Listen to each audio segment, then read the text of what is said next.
한번 넘어진다 할 정도로 히브리서가 읽기는 쉽지 않지만 그럼에도 불구하고 히브리서를 꼭 읽어야 되는 이유는 너무나도 그 안에 있는 말씀들이 믿음장이라고 불릴 정도로 귀하고 귀한 말씀이기 때문이에요. 여러분, 히브리서는 저자를 알 수 있는 책인가요? 없는 책인가요?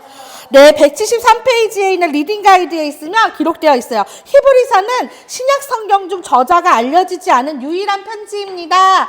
바울이라고도 말하고 바나바라고도 말하고 아볼로라고도 말하지만 정확한 저자는 알 수가 없어요.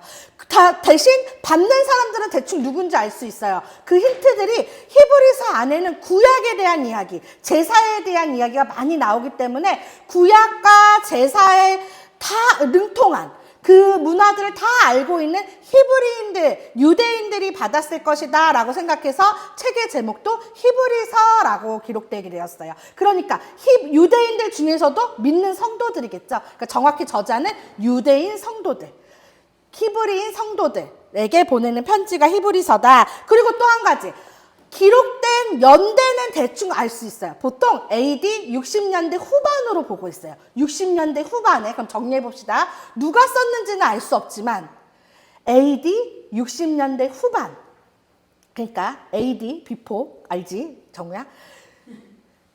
AD 60년대 후반에 유대인 성도들, 히브리인 성도들에게 쓰여진 편지가 이 히브리서다라고 볼 때 그러면 어떤 일이 있었길래 이들에게 이 편지를 썼을까? 알 수 없는 이 저자는. 그래서 우리가 먼저 역사 공부를 좀 해야 될 필요가 있어요.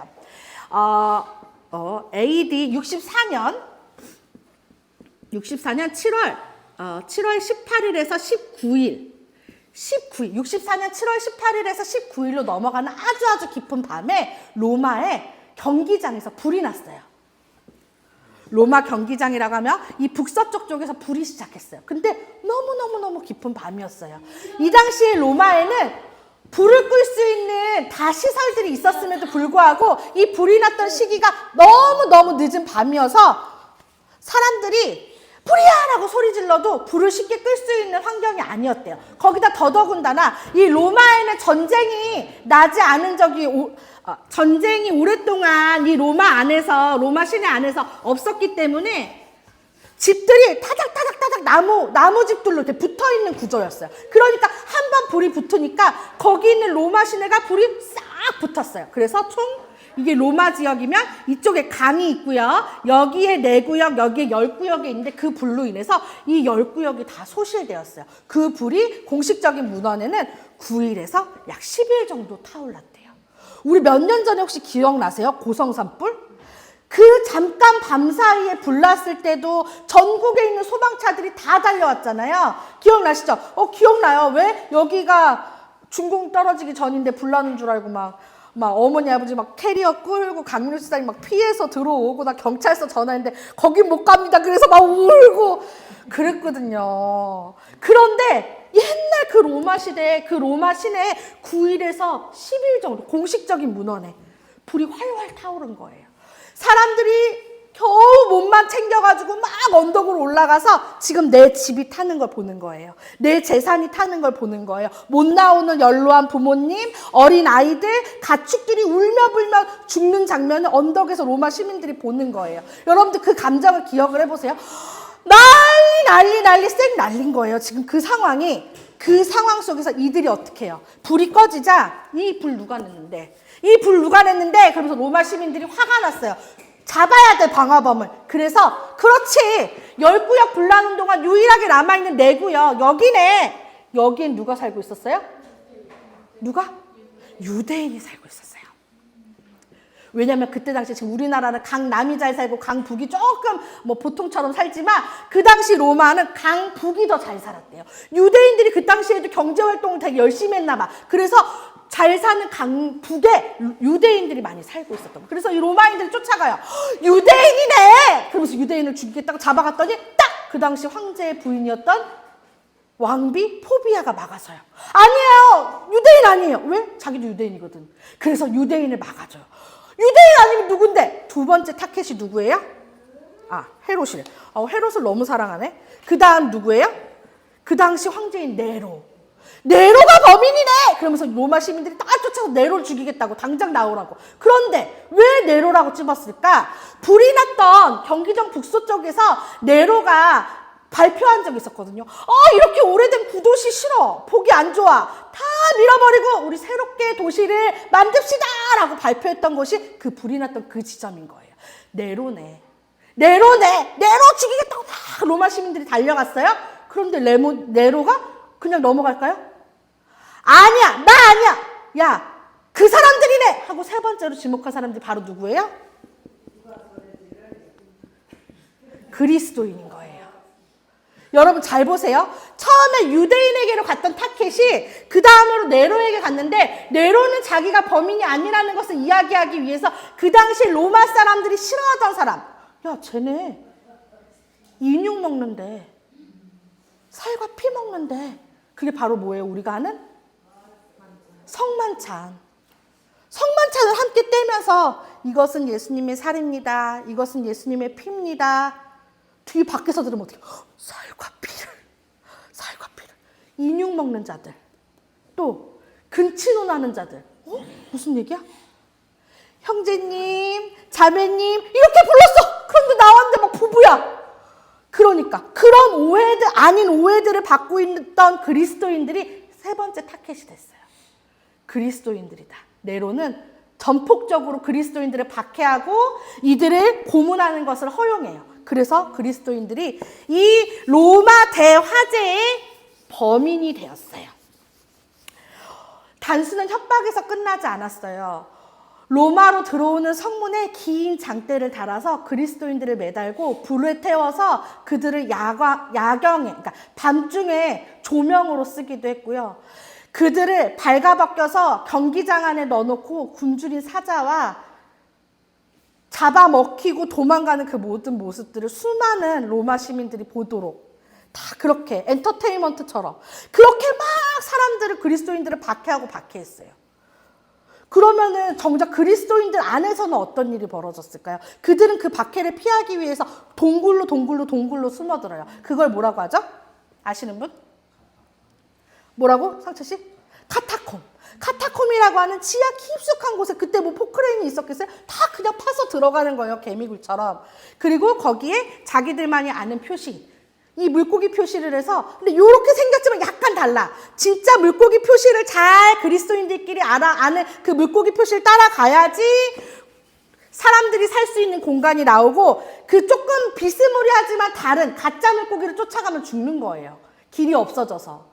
그 카타콤 안에 숨어 살았어. 그러다가 누구 하나 잡혔네. 로마 군인에게. 그럼 그 사람을 고문하는 거예요. 불어. 니네 다 어디 숨었어? 빨리 니네 길 앞장서. 불겠어요? 내가 불면 그 안에 있는 모든 우리 교회 성도가 다 죽는데 불지 않아요. 그럼 그 다음에 어떤 방법을 써요? 그 사람 자식을 데리고 와요. 밥을 같이 먹여요. 밥을 같이 먹이고 돌아가는 길에 그 아이가 아빠 잘 있어 나 갈게 하고 가는 그곳에 로마의 사냥개를 풀어서 그 자식을 사냥개가 잡아먹는 광경을 부모가 보게 하는 거예요. 이래도 안 불 거야? 안 불어. 그럼 또 그 다음에는 부모를 데리고 와요. 내 부모가 사냥개에 찢어 발겨지는 모습을 보면 어떤 사람이 안 불겠어요. 그러니까 그 로마 성도 숨어있던 그 사람들을 불 수밖에 없는 거예요. 잡혀왔어요. 야, 너 어떻게 불 수 있어? 너 때문에 여기 있는 사람들 다 죽게 생겼는데 그냥 네가 죽고 말지. 그러면서 어떻게 해요? 점차 그 안에, 교회 안에도 분열이 생기기 시작해요. 그 분위기 속에 있는 그 그리스도인들, 성도들에게 이 편지를 보낸 거예요. 그것을 여러분들 머리에 기억하시면서 봐야 합니다. 이 히브리서를. 그래서 히브리서를 안 볼 수가 없어요. 그렇게 고난 중에 박해 속에 있는 자들에게 어떤 말을 하고 싶었을까? 히브리 저자는. 그러면서 당시 상황을 잠깐 세 가지로 정리해보면 1번 물리적 협박이 있었어요. 고난. 로마 군인들이 그리스도인들을 잡으러 지금 쫓아오고 있어요. 로마 물리적인 위험이 있고. 그런데 우리가 이렇게 고통 속에 있는데 왜 예수님은 안 오시냐고. 빨리 예수님이 오셔서 이 판 다 끝내버리시고 우리 믿음을 지키고 있는 이 숨은 우리들을 구해주시면 되는데 왜 예수님은 안 오시나. 왜 마라나타는 이루어지지 않는가. 이들이 고민하는 거예요. 세 번째. 야, 니네 그러지 말고 넘어와. 다시 돌아와. 이 당시에 로마 군인들이 잡는 사람은 유대인인가요? 그리스도인인가요? 다시 한번, 유대인들을 잡는 건가요? 그리스도인들을 잡는 건가요? 그리스도인을 잡는 거예요, 로마 군인들은. 그럼 유대인과 그리스도인을 구분할 수 있는 것은 딱 하나 뭐예요?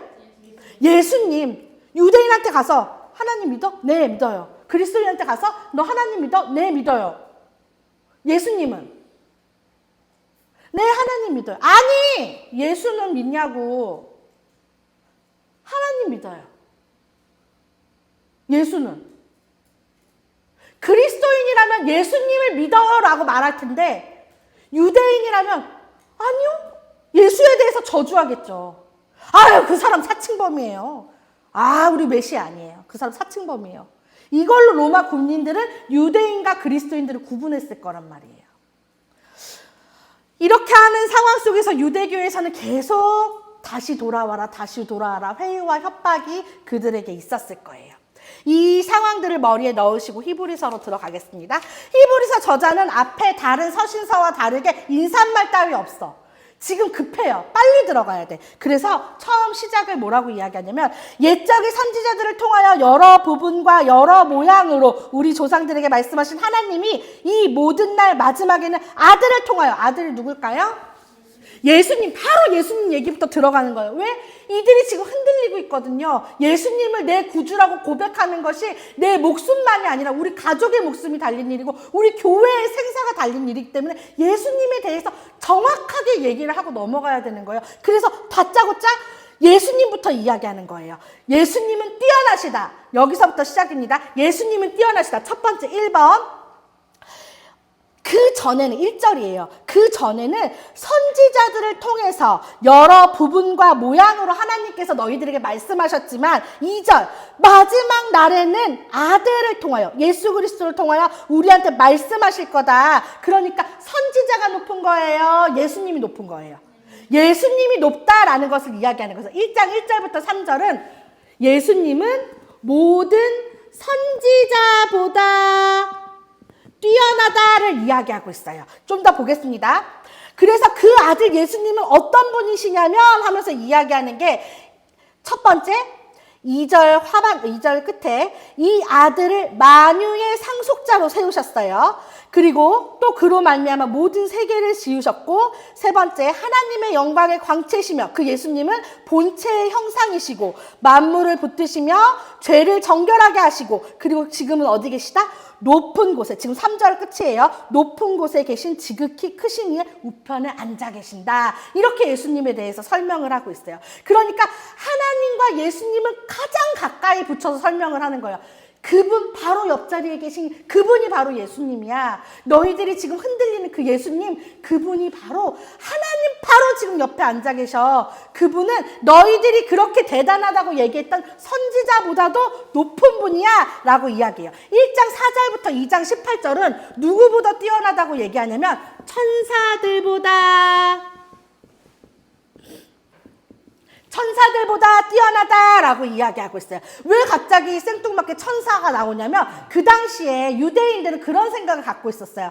하나님의, 여러분 이거 봅시다. 이쪽에서 그럴게요. 하나님의 말씀을 하나님 편에 서서 백성들에게 전하는 사람이 있고 백성들 편에 서서 하나님 앞에 올려드리는 사람이 있어요. 하나님의 말씀을 백성들에게 전하는 사람은 누굴까요? 제사장일까요? 선지자일까요?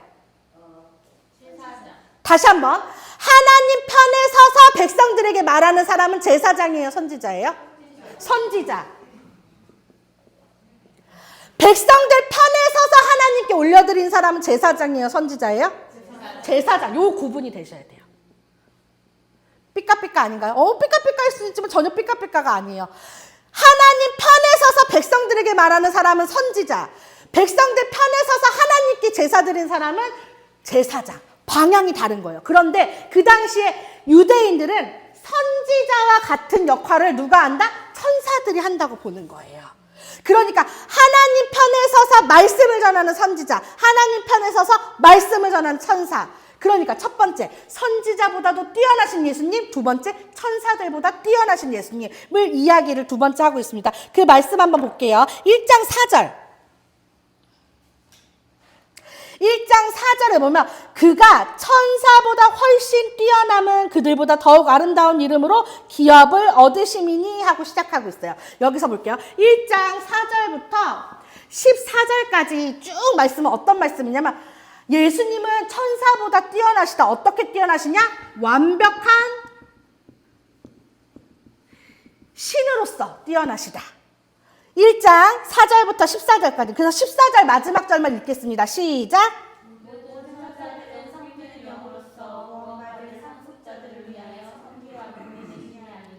천사들은 섬기는 영으로, 그러니까 천사들의 섬김을 받으시는 예수님이라는 것을 이야기하고 있어요. 완벽한 신으로서 우리 예수님을 1장 4절부터 14절까지 얘기했고, 그리고 2장 1절부터 4절, 그리고 2장 5절부터 18절이 있는데 2장 5절부터 18절은 어떤 얘기냐면 완벽한 인간으로서의 예수님을 이야기하고 있어요. 예수님은 완벽한 신이시면서 완벽한 인간이셨어요. 그 이야기를 하는 이 대목이 중요한 게 여러분 뭐냐면 예수님이 왜 인간으로 오셔야만 했는지 이유를 이야기하는 성경에서의 유일한 대목이에요. 다시 한번 봅시다. 히브리서 2장 5절에서 18절에 있는 말씀이 왜 예수님이, 왜 신이신 예수님이 이 땅에 인간으로 오실 수밖에 없었는지를 유일하게 설명해주고 있는 대목이에요. 왜 예수님은 이 땅에 인간으로 오셨나? 첫 번째, 9절, 2장 9절입니다. 2장 9절, 죽기 위해서 오셨다. 2장 9절, 하나님의 은혜로 말미암아 모든 사람을 위하여 죽음을 맛보려 하심이라. 모든 사람을 위해서 죽기 위해서 이 땅에 오셨다. 두 번째, 14절, 죽음의 종로를 타는 자들을 놓아주시려고 이 땅에 오셨다.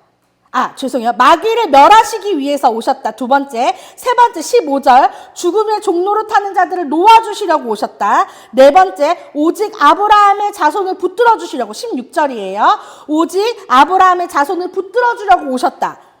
다섯 번째. 신실한 대제사장이 되어 백성의 죄를 속량해 주시려고 오셨다. 17절.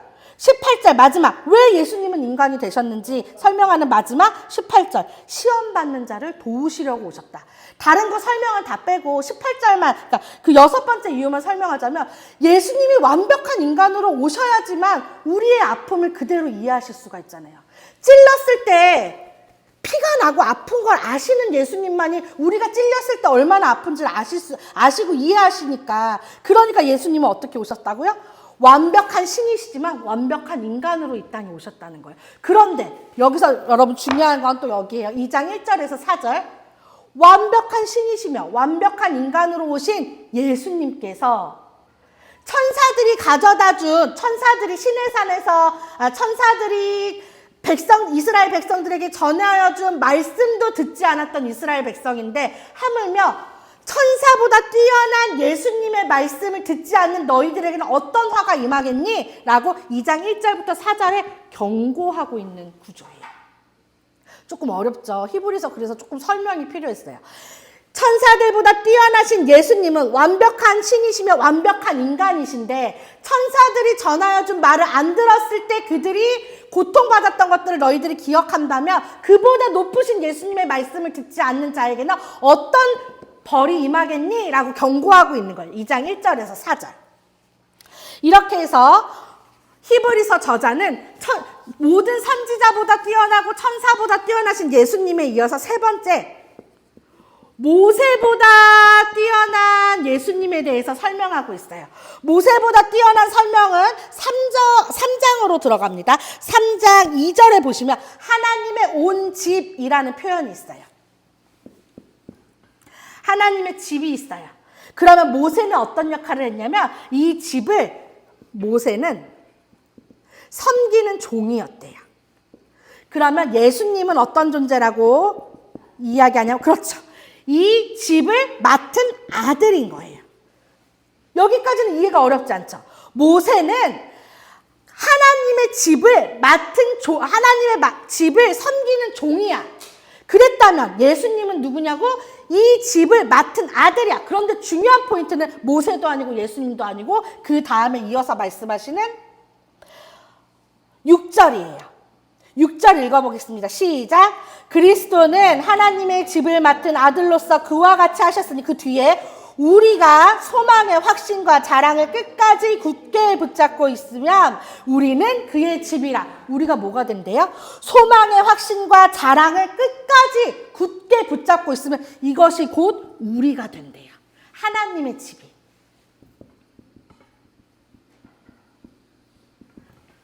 모세는 종이었고 예수님은 그 집을 맡은 아들이시지만 우리가 소망의 확신과 자랑을 끝까지 붙잡고 있으면 우리는 곧 뭐가 된다? 하나님의 집 그 자체가 된다 라는 설명을 하고 있어요.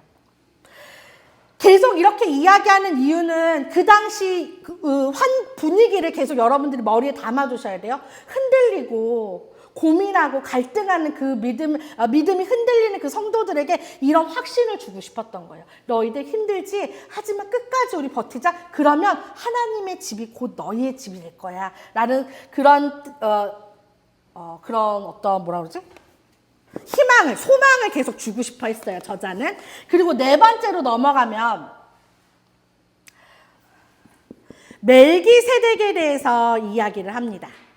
멜기세덱은 우리가 잊을만 하면 나오긴 하지만 정보가 많이 없어요. 근데 멜기세덱과 제사장을 비교하면서 또 예수님에 대해서 설명을 하고 있어요. 표를. 먼저 여러분, 제사장은 누구의 지파에서 나오는 사람만이 제사장이 될 수 있죠? 레위 지파. 맞아요. 레위 지파에서만 나올 수 있어요. 이거 표를 그리면 딱 좋겠는데. 여러분들 표 안 그리고 입으로 설명을 드릴게요. 제사장은 아론의 자손인 레위 지파에서 나오는 사람만이 제사장이 될 수가 있어요. 그럼 그 사람도 흠이 있는 사람인가요? 흠이 없는 사람인가요? 제사장. 흠이 있어요. 그러니까 이 제사장조차도 자신을 위해서 그리고 백성들을 위해서 매번 제물을 드리고 제사를 드려야 되는 사람이에요. 그럼 그 사람의 기한은 언제까지인가요? 정년이 있잖아요, 제사장은. 그쵸? 원래 레위 지파에 나온 제사장은 정년이 있단 말이에요. 그런데 멜기세덱의 계보로 내려오신 예수님은 먼저 흠이 있는 분이세요, 없는 분이세요? 흠이 없는 분이에요. 그러니까 그를 위해서, 그의 죄를 위해서 제사를 드릴 필요가 없는, 흠이 없는 온전한 제사장이다라고 이야기를 하고 있어요. 그러면 이분의 기한은 언제까지인가요? 영원하시다. 그 이야기를 또 히브리서에서 하고 있어요. 그래서 사람 중에 세워진 제사장과 멜기세덱의 계보로 오신 예수님은 누가 더 뛰어나다? 예수님이 더 뛰어나다라는 것을 또 여기서 설명하고 있어요. 5장에서 7장. 그러면 우리가 여기서 말씀 하나만 찾아보고 갈게요. 5장 11절에 보면 소타이틀에 변절을 경계하다라고 되어 있어요. 그쵸? 그러면서 다시 한번 이렇게 쭉 설명을 하다가 변절에 대한 이야기를 다시 한번 히브리서 저자가 하고 가요.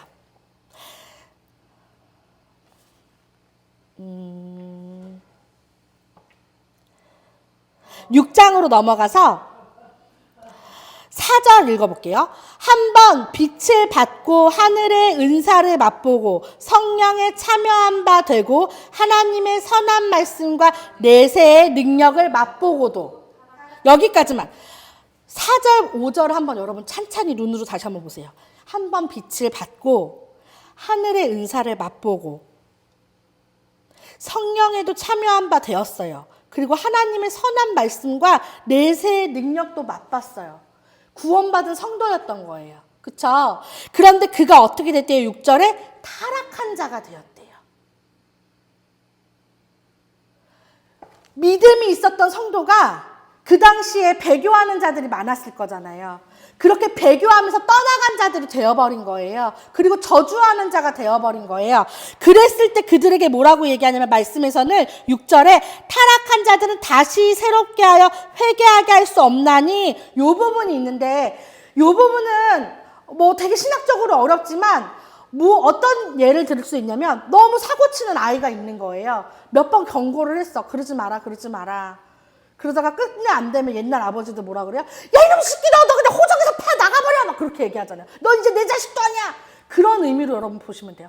정말 타락했다고 해서 구원이 없다. 그러니까 구원은 뭐 있다가도 없고 뭐 그런 의미가 아니라 경고하는 거예요. 타락하지 마라. 배교하지 마라. 마음을 떠나지 말라라고 경고하는 말씀인 거예요. 6절에는. 그러면서 너희들이 그렇게 성령을 맛보고 참여했다가 타락해버리는 것은 곧 뭐냐면 6절 후반절에 그들이 하나님의 아들을 다시 십자가에 못 박아 드러내놓고 욕되게 함이라. 너희들이 그렇게 성도로 잘 살다가 세상에 흔들려서 떠나버리는 것을 뭐라고 얘기해요? 하나님의 아들을 다시 십자가에 못 박는 일이다 라고 그들에게 이야기하고 있어요. 그러면서 변절을 경계해라. 그러면서 다시 한번 교회와 성도들에게 부탁합니다. 어떻게 부탁해요? 11절, 12절 읽겠습니다. 시작. 우리가 간절히 원하는 것은 너희 각 사람이 동일한 부지런함을 나타내어 끝까지 소망의 풍성함에 이르러 게으르지 아니하고 믿음과 오래 참음으로 말미암아 약속들을 기업으로 받는 자들을 본받는 자 되게 하려는 것이니라. 간절히 원한대요. 우리 함께 부지런하게 나아가자, 믿음 안에서. 그래서 끝까지 그 소망의 풍성함에 이르자 하고 성도들에게 다시 한번 이 저자가 부탁하는 거예요. 우리 어떤 누구도 탈락하지 말고 떠나가지 말고 흔들리지 말고 우리 함께 나가자. 그렇게 하면서 간절히 부탁한다라고 이야기하고 있어요. 8장에서 10장으로 갑니다. 8장에서 10장은 8장 1절을 우리가 여기에 줄을 긋든지에서 기억했으면 좋겠어요. 8장 1절 다 같이 읽겠습니다. 186페이지 시작. 지금 우리가 하는 말의 요점은 이러한 대제사장이 우리에게 있다는 것이라. 거기까지. 여러분 요점이 뭡니까? 요점이 어떤 뜻인가요? 핵심 맞나요? 요점을 핵심으로 봐도 되겠죠. 8장 1절에서 얘기하는 거예요. 지금 우리가 하는 말의 요점은 그러니까 1장부터 7장까지 이렇게 얘기했던 그 모든 요점은 바로 뭐래요? 이러한 선지자보다 뛰어나시고 천사들보다 뛰어나고 모세보다 뛰어나고 멜기세덱의 계보로 오신 흠없는 영원한 대제사장이 지금 어디에 있다? 우리에게 있다. 이 얘기를 하고 싶은 거예요. 너희들 힘들지? 너희들 지금 세상에서 환난이 너무 고통스럽지? 마음이 흔들리지? 그런데 얘들아 놓지 마. 선지자보다 뛰어나고 천사들보다 뛰어나고 모세보다 뛰어나고 멜기세덱의 계보로 오신 흠없는 예수 그리스도들이 바로 너희 안에 있다. 이것을 8장 1절에서 얘기하는 거야. 이것만으로 너희가 부요할 순 없니? 이것만으로 너희들이 만족할 순 없니? 이 이야기를 8장 1절에서 저자가 하고 있어요. 그러면서 계속 이어가서 그 예수님은 새 언약, 우리 8절이에요. 새 언약을 맺으리라 라고 되어 있죠. 그 대제사장, 우리가 높으시다라고 계속 우리 이야기했던 그 예수 그리스도 대제사장은 어떤 분이시냐면 새 언약의 중보자 되신다. 그 새 언약은 예전 언약과는 다르다. 그 새 언약은 그분이 신랑 신부로서 언약을 맺었던 그것을 이스라엘 백성들이 깨버리시자 그것을 뛰어넘는 너희 안으로 들어오시는 언약이시고 너희들에게 이 예수 그리스도를 알게 하시는 새 언약이시고 그리고 마지막 12절입니다. 12절에는 내가 그들의 불의를 긍휼히 여기고 그들의 죄를 다시 기억하지 아니하리라. 새 언약은 너희가 그 예수 그리스도와 새 언약을 맺는다면 너희의 불의를 기억하지 않으시고 너희의 죄를 다시는 기억하지 않으실 그 새 언약이야 라고 설명하고 있어요. 그러면서 10장 쪽으로 넘어가면 다시 한번 희생 제물에 대해서 이야기하시는데 앞에 멜기세덱 설명과도 비슷해요. 매년 제사장은 자신의 죄를 위해서 매일 또는 대속죄일에 매년 제물을 드려야 했지만 예수 그리스도는 어떻게 하셨다고요? 단번에 십자가에 못 박히심으로 단번에 그 모든 죄를 사하셨다. 그래서 그 예수님은 새 언약의 중보자이시며 단번에 속죄를 이루시는 희생 제물이셨다라고 10장까지 설명하고 있어요. 그러면서 10장 19절로 넘어갑니다. 그래서 여기서 다시 한번 또 성도들을 다독이는 거예요. 소 타이틀이 소망을 굳게 잡으라 이렇게 되어 있죠.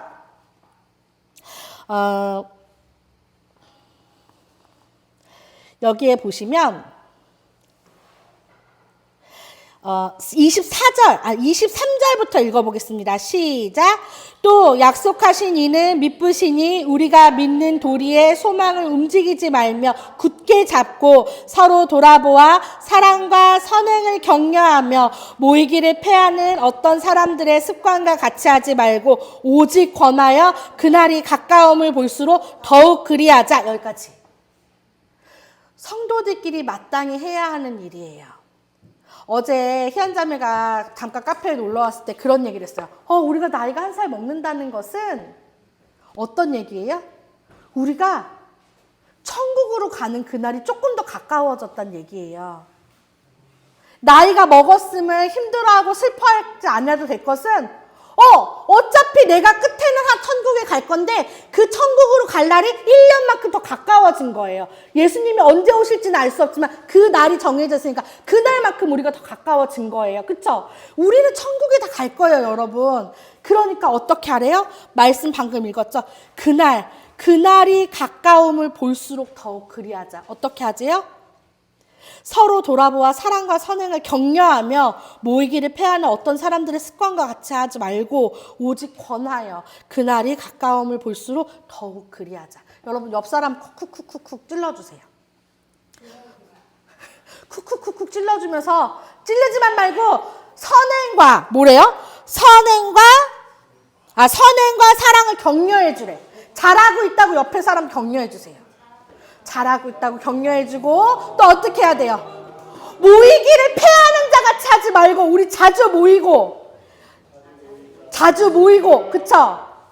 서로 격려하면서 어떻게 해야 돼요? 나 히트맨에 재밌었어. 재미없어서. 나 중증외상센터 재미없어서 재밌어서. 그런 얘기하는 것도 재밌지만 어떻게 하죠? 우리 끝날까지 포기하지 말고 같이 가자라고 서로 격려해줘야 된다고요. 너도 올라고? 이런 눈빛 보내지 말고 너도 올 거니? 거기서도 봐야 되니? 이런 눈빛 보내지 말고 우리 끝까지 포기하지 말고 같이 가자. 너 거기 가서 없으면 알아서 해. 뭐 그런 마음으로 우리 손잡고 같이 그날 거기서 만나는 거야. 너 빠지면 알아서 해. 그런 마음으로 서로를 격려해 줘야 돼요. 그러면서 여기에서 잠깐 그 당시 교인들의 상황을 엿볼 수 있는 말씀이 있어요. 32절 보겠습니다. 그 당시의 교회 상황을 여기서 이야기하고 있어요. 전날에 너희가 빛을 받은 후에 고난의 큰 싸움을 견디어낸 것을 생각하라. 고난의 큰 싸움 중이에요. 33절. 혹은 비방과 환난으로서 사람에게 구경거리가 되고 혹은 이런 형편에 있는 자들과 사귀는 자가 되었으니 너희는 갇힌 자를 동정하고 너희 소유를 빼앗기는 것도 기쁘게 당한 것은 더 낫고 영구한 소유가 있는 줄 알미라. 그러므로 너희 담대함을 버리지 말라. 이것이 큰 상을 얻게 하느니라. 너희에게 인내가 필요함은 너희가 하나님의 뜻을 행한 후에 약속하신 것을 받기 위함이라. 여러분 천국이 있음을 믿으십니까? 우리는 천국이 있다는 걸 믿어요. 우리의 엔딩은 절대 새드 엔딩이 아니에요, 여러분. 우리는 해피 엔딩으로 그냥 콱 점쳐져 있어요. 우리는 못 먹어도 고가 아니에요. 죽으면 천국이에요. 그걸 머리에 박아 놓으신다면 여기에서의 잠깐의 고난이 너희들의 잠깐의 힘듦이 너희에게 영원하지 않다라는 것을 얘기하고 있어요. 39절 완전 별표 10개야. 우리는 뒤로 물러가 멸망할 자가 아니요 오직 영혼을 구원함에 이르는 믿음을 가진 자니라. 여러분 이런 믿음이 있으시죠? 우리는 영원에 이르는 그런 믿음이 있는 자들임을 여러분들이 기억하시고 나뿐만 아니라 옆에 있는 사람도 그런 믿음이 있는 사람이라는 걸 기억하시고 조금 흔들리면 정신 차려. 어디 갈라 그래? 정신 차려. 정신 차려. 지금 네가 흔들릴 때야? 천국 가야지. 가서 안 볼 거야? 흔들고 붙잡고 끌고 나와서 다 같이 우리 천국에 가서 얼굴 봐야 될 거 아니에요. 그렇죠? 이 히브리서를 그런 마음으로 읽어보세요. 11장 넘어갑니다. 믿음의 장이라고 말하는 되게 유명한 장이에요. 그러면서 여기에서는 구약시대에 그 믿음을 지켰던 사람들을 쫙 나열해요. 길게 설명하지 않아요. 누구 있냐면 4장에 아벨, 5장에 에녹, 7장에 노아, 8절에 아브라함, 11절에 사라. 잠깐 쉬고 여기서 뭐라고 얘기하냐면 우리 아까 말씀 읽었던 것처럼 이 사람들 믿음으로 잘 지켰던 사람들이야 쭉 얘기하면서 13절에 얘기해요. 이 사람들은 다 믿음을 따라 죽었으면 약속을 받지 못하였으되 그것들을 멀리서 보고 환영하며 또 땅에서는 외국인과 나그네임을 증언하였으니 이 사람들은 이 땅에서 나그네처럼 외국인처럼 살았던 사람이야. 왜? 본향을 바라보면서. 우리 아까 찬양했던 것 중에 이거 있죠.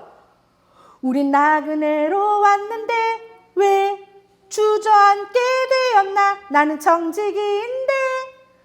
우린 나그네고 청지기예요, 여러분. 이 땅이 내가 영원히 살 곳이 아니라니까요. 구약의 선진들도 그랬대요. 이들은 자기들이 이 땅에서 외국인이었고 나그네였다는 것을 기억했고 14절 그들이 이같이 말하는 것은 자기들이 본향 찾는 자임을 나타냅니다. 이들이 갈 본향이 있었으면 이들은 알고 있었대요. 우리도 알고 있잖아요. 우리가 가야 될 곳이 있음을 알고 있잖아요. 16절 그들이 이제는 더 나은 본향을 사모하니 곧 하늘에 있는 것이라. 그렇게 얘기하면서 또 20절부터 그 구약에 나타나는 믿음의 증인들을 이야기합니다. 이사, 21절에 야곱, 22절에 요셉, 23절에 모세, 그리고 31절에 라합. 끝나지 않아요. 32절에 내가 무슨 말을 더하겠니? 기드온, 바락, 삼손, 입다, 다윗, 사무엘 이렇게 허다하게 많다. 내가 다 말하기도 힘들다. 시간이 부족하다. 라고 얘기하면서 여기에는 이름으로 말하지 않지만 믿음을 지키기 위해서 고통받았던 자들도 이야기해요. 36절 다 같이 읽겠습니다. 또 어떤 이들은 조롱과 채찍질 뿐 아니라 결박과 옥에 갇히는 시련도 받았으며 돌로 치는 것과 톱으로 켜는 것과 시험과 칼로 죽임을 당하고 양과 염소의 가죽을 입고 유리하여 궁핍과 환난과 학대를 받았으니. 여기까지요. 믿음을 지키기 위해서 이렇게 고통받았던 자들도 있다. 37절에 나오는 그 돌로 치는 것, 톱으로 켜는 것, 뭐 칼로 죽임을 당한 것은 옆에 해석 보시면 어떤 사람들이 이런 죽음으로, 이런 방법으로 죽임을 당했는지 설명을 읽어보시면 좋겠어요. 40절 이는 하나님이 우리를 위하여 더 좋은 것을 예비하셨은지 우리가 아니면 그들로 온전함을 이루지 못하게 하려 하심이라 하면서 11장을 마무리 지어요. 그런데 바로 이어서 12장에 뭐라고 시작하냐면 이러므로 라고 시작을 해요. 이러므로 라는 것은 뭘까요? 11장을 이어받는다는 얘기겠죠. 이러므로 여기 완전히 신나는 장면이에요. 아싸 너무 신나는 장면이에요. 11장 1절 이러므로 우리에게 구름같이 둘러싼 허다한 증인들. 이 허다한 증인들은 어디에 나오는 허다한 증인일까요? 그렇지. 11장. 11장에 야 말하기도 시간이 부족해 라고 말했던 그 많은 증인들이 지금 어떻게 하고 있냐면 모든 무거운 것과 얽매이기 쉬운 죄를 벗어버리고 인내로써 우리 앞에 당한 경주를 하면 이게 무슨 표현이냐면 우리가 지금 이 땅에서 죄를 다 벗어버리고 인내의 경주, 믿음의 경주를 하고 있는데 그걸 지금 구약에 나왔던 그 많은 믿음의 증인들이 지켜보고 있다는 거예요. 우리의 믿음의 경주를. 야 아브라함 봐봐. 쟤 뛴다. 쟤 믿음의 경주를 하고 있다. 야 잘 뛰고 있냐?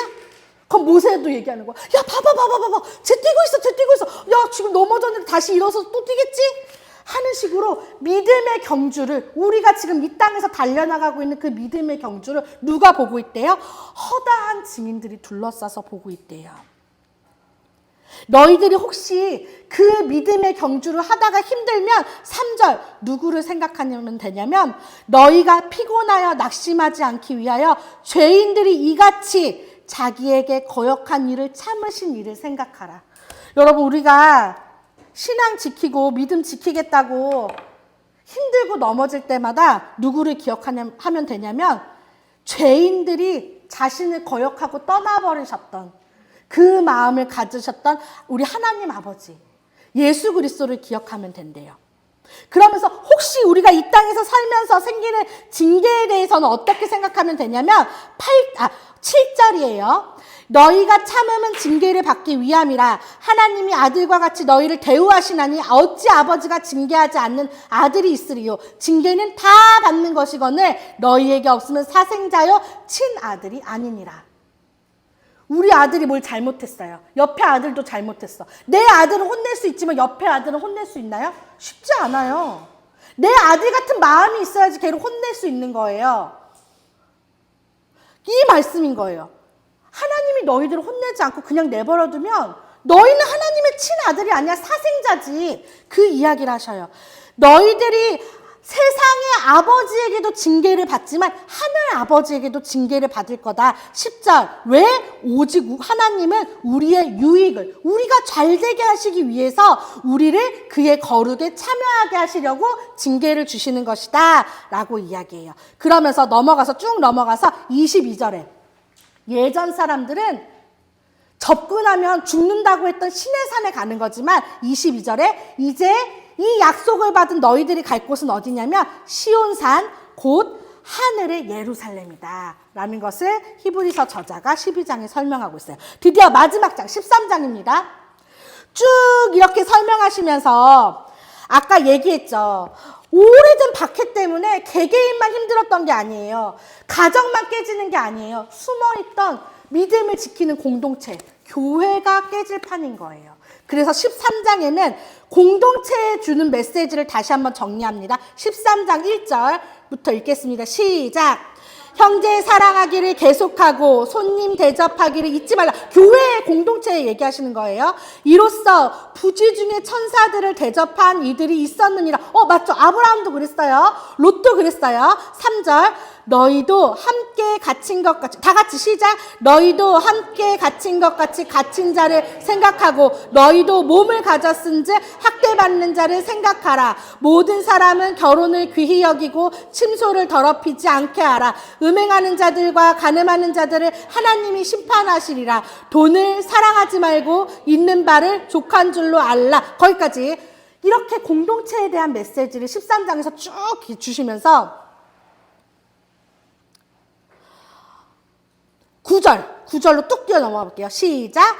여러 가지 다른 교훈에 끌리지 말라. 마음은 은혜로서 굳게 함이 아름답고. 여기까지. 여러 가지, 지금 너희들이 혼란스럽지? 여러 가지 말이 들리지? 하지만 흔들리지 말고 우리는 무엇만 붙잡으면 돼요? 진리만 붙잡으면 된다라는 것을 말씀하고 계세요. 17절로 갑니다. 시작!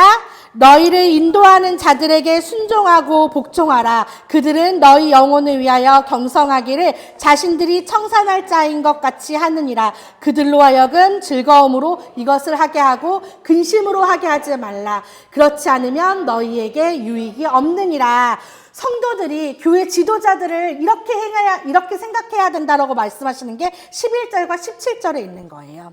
7절과 17절. 그들의 믿음을 본받아라.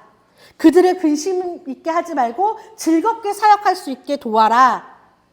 그들은 그들의 목숨처럼 너희들을 생각한다. 히브리서 저자가 교회에게 보내는 말씀입니다.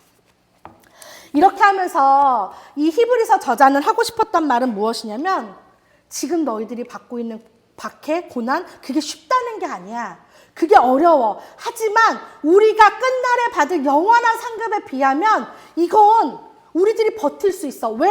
우리가 이거 하나만 하고 넘어갈게요. 시간이 길지만.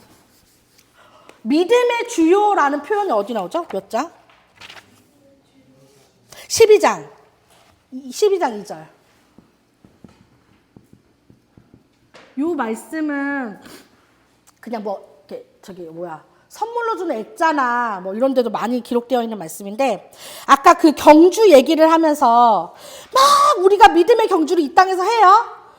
그럴 때 2절에 이어서 하는 말씀이거든요. 믿음의 주요 또 온전하게 하시는 이인 예수를 바라보자. 여기서 이 주라는 표현을 우리가 좀 기억했으면 좋겠어요. 이 주라는 뜻이 총 3가지가 있는데 첫 번째가 정말 주, 그리고 이번에 개척자, 창시자라는 뜻이 있고 세 번째가 저자라는 뜻이 있어요. 믿음의 주. 그런데 여기서 쓰인 이 주는 3번 저자라는 뜻의 주인 거예요.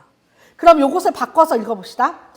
경주를 하며 믿음의 저자요 또 온전하게 하시는 이인 예수를 바라보자. 믿음의 저자라는 게 뭘까요?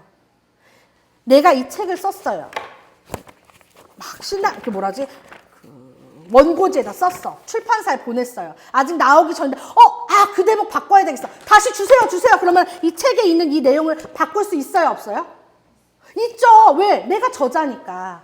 그쵸? 내가 쓸 수도 있고 뺄 수도 있어요. 누굴 죽일 수도 있고 살릴 수도 있고 결혼시킬 수도 있어. 왜?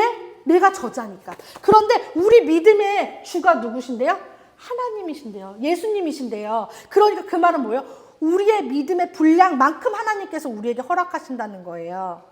내가 지금 내 머릿속으로 생각할 때는 내가 넘어질 것 같은 엄청난 큰 고통이지만 하나님이 이것을 나에게 허락하셨다면 나의 저자이신, 승철이의 저자이시고 정우의 저자이신 하나님께서 우리에게 맡기실 만 하시니까 주신 거라는 것을 여러분 꼭 기억하셨으면 좋겠어요. 나의 저자는 하나님이세요. 나의 저자는 내가 아니라니까요. 절대 우리가 흔들리지 말아야 될 것은 믿음을 제발 감정적으로 처리하지 마세요. 내 머리에 생각나는 것 때문에 믿음은 좀 저버려도 되겠어. 하나님도 이해하시겠지. 내가 지금 이 상황인데 누가 나한테 손가락질하고 뭐라고 할 거야? 내가 이렇게 힘든데? 하나님께서 맡기실만 하셨으니까 나에게 주셨다는 것을 우리가 기억했으면 좋겠어요. 나에게 포커스를 맞추지 마시고 여러분 믿음의 주이신 저자이신 하나님에게 포커스를 맞추고 이 땅에서 다 같이 손잡고 믿음의 경주를 달려나가는 우리 무지개교회 성도님들 되기를 간절히 바라고, 우리가 흔들리거나 또 제가 넘어지거나 누가 저기 엎어져 있어 끄집어냅시다. 끄집어내서 같이 끝까지 달려나가기를 간절히 소망합니다.